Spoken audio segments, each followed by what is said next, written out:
સોનારી ગામે ભક્તિનો મહાસાગર છલકાયો છે। ત્રંબકેશ્વર મહાદેવની સાલગીરીમાં યજ્ઞ, મહાઆરતી અને મહાપ્રસાદીનો અનોખો સમારંભ યોજાયો હતો।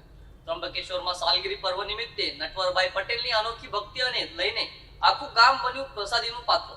સોનારી ગામમાં તાજેતરમાં ભક્તિનો અદ્વિતીય મહાસાગર છલકાયો હતો, જે દરેક દર્શક અને ભક્ત માટે એક અનોખો અનુભવ રહ્યો। ગામના નગરોમાં અને પંથકમાં ત્રંબકેશ્વર મહાદેવની સાલગીરીના પર્વના આયોજનને લઈને ખાસ ઉત્સાહનો માહોલ હતો। આ પવિત્ર અવસરે યજ્ઞ, મહાઆરતી અને મહાપ્રસાદીનો સમારંભ યોજાયો, જ્યાં ભક્તિની સાથે સાદગી અને પરંપરા બંનેનું સુંદર મિલન જોવા મળ્યું। પ્રાચીન પરંપરાનું પાલન કરીને ભક્તોએ દર્શન અને આરાધના કરી અને આ પાવન પ્રસંગને સ્મરણીય બનાવ્યો। ત્રંબકેશ્વરમાં સાલગીરી પર્વ નિમિત્તે નટવરભાઈ પટેલ દ્વારા ભક્તિ પ્રેરક આયોજન કરવામાં આવ્યું હતું, જેના કારણે આખું ગામ પ્રસાદી માટે પાત્ર બન્યું હતું। નટવરભાઈ પટેલની અનોખી ભક્તિ અને સેવા ભાવનાને કારણે પર્વમાં ઉમદા શૃંગાર અને પ્રસાદી વિતરણને અનોખો રંગ મળ્યો। દરેક વયના ભક્તો યજ્ઞ અને મહાઆરતીમાં ભાગ લેતા મળ્યા, જ્યારે બાળકો અને વૃદ્ધો પણ આ ભવ્ય ભક્તિ સમારંભમાં આત્મીય ભાગીદાર બન્યા।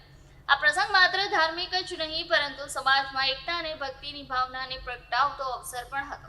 આ સમગ્ર ગામમાં સજ્જા થતી વિવિધ સેવાઓ અને આયોજનોએ દર્શકો અને ભક્તો માટે આરામદાયક અને પવિત્ર વાતાવરણમાં તૈયાર કર્યું।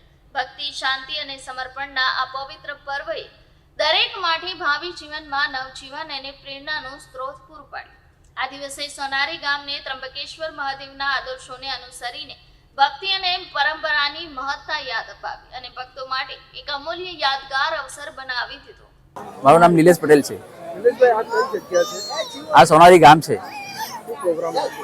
આજે આ ત્રંબકેશ્વર મહાદેવની 24મી સાલગીરી ઉજવી રહ્યા છે। અમે આ 24મી સાલગીરી છે અમારે ત્યાં। આજે તમે જોઈ શકો છો, આજે હજારો ભક્તો અહીંયા આજે આવેલા છે અને જમીને જશે।